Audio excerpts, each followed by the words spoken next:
नवमी पूजिता देवी सिद्धि संपन्न कारिणी भव सागर तरे मातः सिद्धिदात्री नमोस्तुते। अर्थात जो नवमी को आपकी पूजा करता है उसे समस्त सिद्धियां प्राप्त होती हैं। हे माँ, भव सागर से पार लगाने वाली सिद्धिदात्री देवी को मेरा प्रणाम है। जय माँ सिद्धिदात्री। आप सभी पर माँ सिद्धिदात्री की कृपा सदैव बनी रहे। नवरात्रि के प्रथम दिवस से लेकर अष्टमी तक की सभी साधनाएं, सभी उपासनाएं, सभी आराधनाएं एकमात्र नवमी की पूजा और माँ सिद्धिदात्री की कथा श्रवण से ही पूर्णता को प्राप्त होती हैं। इस दिन की महिमा इतनी अद्भुत है कि समस्त सिद्धियां और सभी देवताओं की कृपा सहज ही साधक को प्राप्त हो जाती है। जो श्रद्धालु 9 दिनों तक पूजन अर्चन करते हैं उनकी साधना का फल नवमी को माँ स्वयं प्रदान करती हैं। ये दिन केवल भक्ति का नहीं बल्कि सिद्धि और मोक्ष का द्वार खोलने वाला है। माँ सिद्धिदात्री नवरात्रि की 9वीं तिथि को पूजी जाने वाली देवी हैं, जो सभी सिद्धियों को प्रदान करने वाली हैं। उनके नाम में ही उनकी शक्ति का बोध होता है। सिद्धि अर्थात उपलब्धि और दात्री अर्थात दान करने वाली। जब ब्रह्मांड की रचना प्रारंभ हुई तब भगवान शिव ने माँ आदिशक्ति से आग्रह किया कि वे सभी जीवों को सिद्धियां प्राप्त करने का मार्ग दिखाएं। तब देवी ने सिद्धिदात्री रूप में प्रकट होकर 8 प्रमुख सिद्धियों अणिमा, महिमा, गरिमा, लघिमा, प्राप्ति, प्राकाम्य, ईशित्व और वशित्व का वरदान दिया। देवता और ऋषिगण कठिन तप कर रहे थे, लेकिन वे पूर्णता तक नहीं पहुंच पा रहे थे। तब भगवान विष्णु और ब्रह्मा जी ने माँ सिद्धिदात्री की उपासना की। माँ प्रसन्न हुई और उन्होंने देवताओं और ऋषियों को सिद्धियों का आशीर्वाद दिया। इन सिद्धियों से देवता अधिक शक्तिशाली बने और ऋषियों को दिव्य ज्ञान प्राप्त हुआ। भगवान शिव ने भी माँ सिद्धिदात्री की उपासना की थी। जब भगवान शिव ने माँ सिद्धिदात्री की कठोर तपस्या आराधना की तब माँ ने उन्हें अर्धनारीश्वर स्वरूप का वरदान दिया। इस रूप में भगवान शिव के शरीर का आधा भाग देवी शक्ति का बन गया। यह स्वरूप ये दर्शाता है कि सृष्टि में पुरुष और प्रकृति अर्थात शक्ति का समान योगदान है। इस रूप में शिव और शक्ति का अद्भुत संयोग देखने को मिलता है, जो संपूर्ण ब्रह्मांड की ऊर्जा का प्रतीक है। माँ सिद्धिदात्री का शरीर कांतिमय और चमकदार है, जो आध्यात्मिक प्रकाश से जगमगाता रहता है। वे कमल के पुष्प पर विराजमान रहती हैं, जो उनके शुद्ध और दिव्य स्वरूप का प्रतीक है।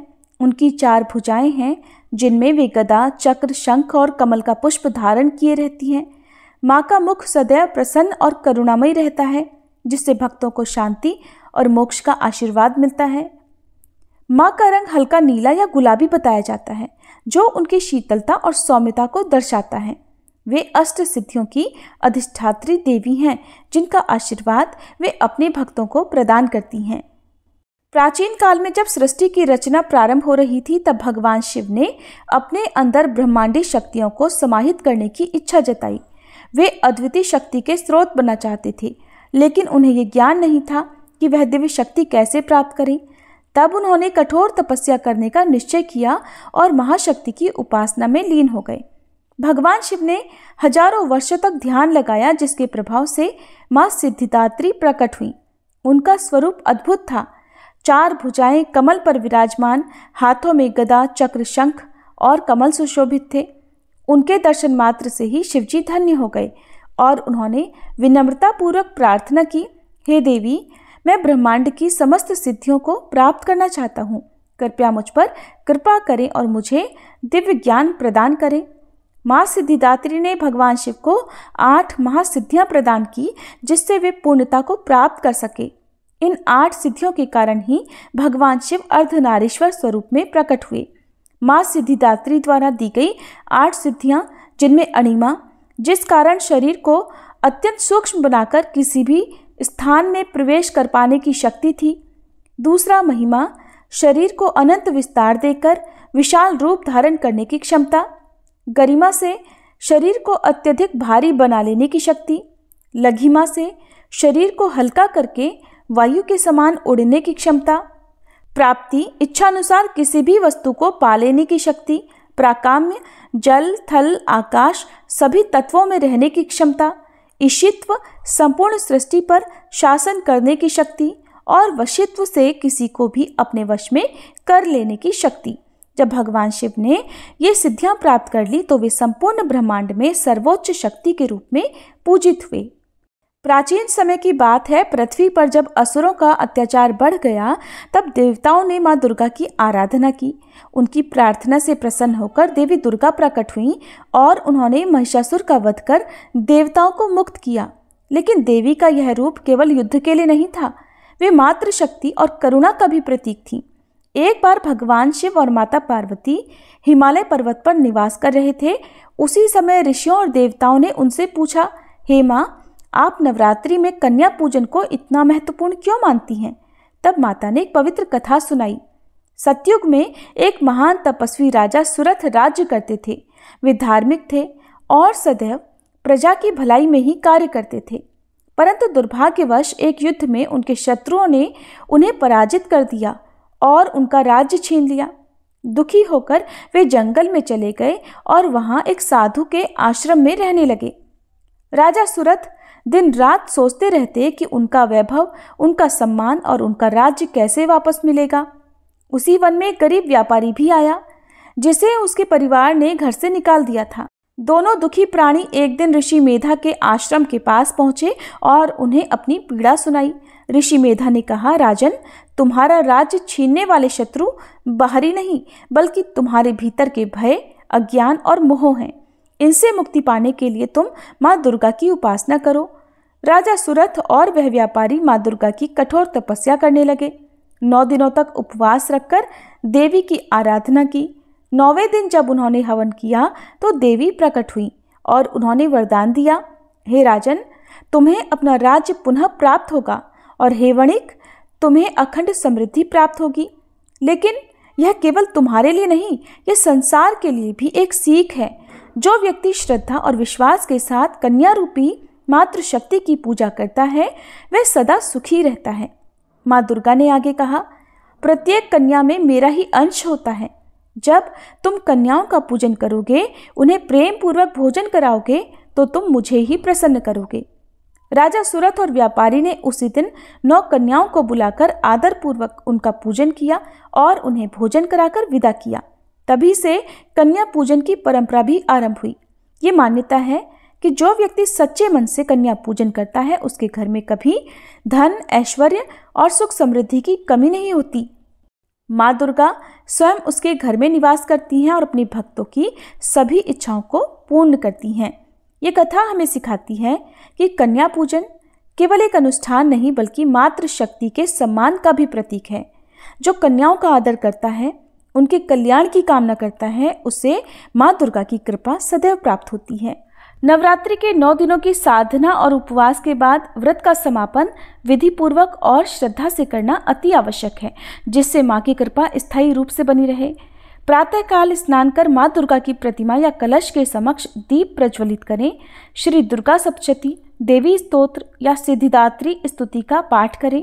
माता को फल, फूल, नैवेद्य, खीर, पूड़ी, हलवा, चने आदि अर्पित करें।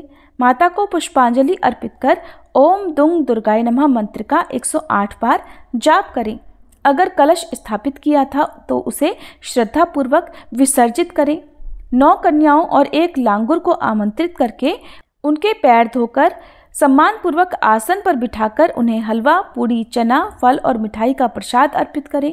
माता का रूप मानकर उनकी आरती करें और दक्षिणा और भेंट सामग्री देकर उनका आशीर्वाद प्राप्त करें। घी, हवन सामग्री, कपूर, गुड़, चंदन और खीर से हवन करें। हवन करते समय ओम ऐं ह्रीं क्लीं चामुंडाय विजय मंत्र से आहुति दें। परिवार के सभी सदस्य हवन की परिक्रमा करें।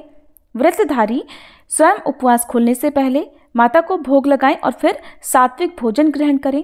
भोजन में केवल फलाहार, दूध, खिचड़ी या अन्य सात्विक हल्का फुल्का भोजन ही रखें।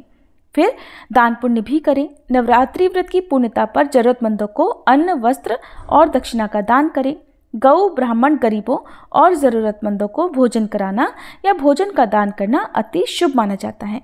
इस प्रकार विधि पूर्वक व्रत का समापन करने से माँ दुर्गा की कृपा सदैव बनी रहती है। प्रिय श्रोताओं, नवरात्रि के सभी 9 दिन हमारे चैनल पर कथा सुनने के लिए आप सभी का बहुत बहुत धन्यवाद। कथा की समाप्ति से पहले हम सभी मिलकर माँ दुर्गा की आरती करें। जय अम्बे गौरी मैया जय श्यामा गौरी, तुमको निश दिन ध्यावत, मैया जी को सब दिन मनावत, हरि ब्रह्मा शिवरी।